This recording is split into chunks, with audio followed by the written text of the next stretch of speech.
Bismillahirrahmanirrahim. Assalamualaikum warahmatullahi wabarakatuh. Hai semuanya, kembali lagi dengan saya Ainul Hayati. Nah, di video saya kali ini saya akan membahas tentang unsur intrinsik prosa fiksi. Unsur intrinsik adalah elemen yang membentuk karya sastra itu sendiri. Unsur intrinsik merupakan unsur penting yang tidak boleh dilewatkan dalam karya sastra.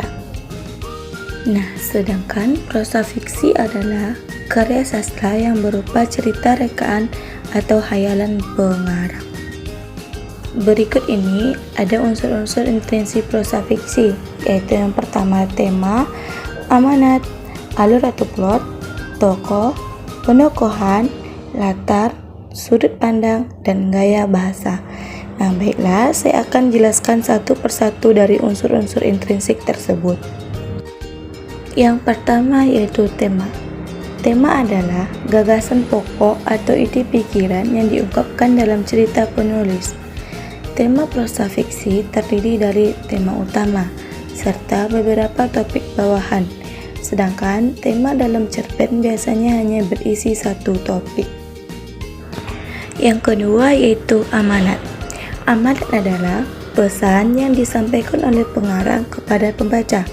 Pengarang mengomunikasikan amanatnya dalam dua cara, yaitu secara terbuka dan secara tertutup.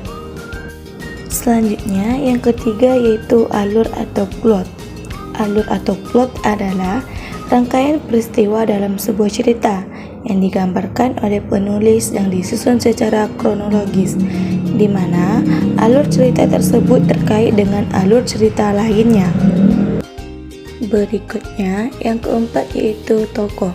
Tokoh adalah orang-orang yang terlibat di dalam cerita dan mengambil peran di dalam setiap insiden atau cerita. Selanjutnya, yang kelima yaitu penokohan. Penokohan adalah penggambaran watak atau karakter dari para tokoh dalam sebuah cerita. Berikutnya, yang keenam yaitu latar. Latar adalah segala keterangan penunjuk mengenai tempat, waktu, ruang, dan suasana terjadinya suatu peristiwa di dalam cerita. Nah, berikut contoh-contoh dari waktu, suasana, dan lokasi. Misalnya waktu. Waktu itu contohnya kemarin, tahun, musim, dan sebagainya. Selanjutnya itu suasana. Suasana itu contohnya senang, takut, marah, tegang, sedih, dan sebagainya. Nah, di sini contoh lokasinya yaitu di rumah, di sekolah, di taman, dan sebagainya. Selanjutnya yang ketujuh yaitu sudut pandang. Nah, sudut pandang adalah cara penulis menempatkan dirinya di dalam sebuah cerita. Nah, membahas tentang sudut pandang tadi, ada 4 jenis sudut pandang, yaitu yang pertama, pengarang sebagai orang pertama, sebagai pelaku utama. Yang kedua, pengarang sebagai orang pertama sebagai pelaku sampingan. Yang ketiga yaitu pengarang berada di luar cerita sebagai orang ketiga. Nah, yang keempat yaitu kombinasi atau campuran. Berikutnya yang terakhir ataupun yang kedelapan yaitu gaya bahasa.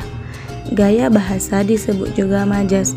Gaya bahasa adalah cara penulis mengekspresikan maksud dan tujuan dalam hal kata, kelompok kata, atau kalimat.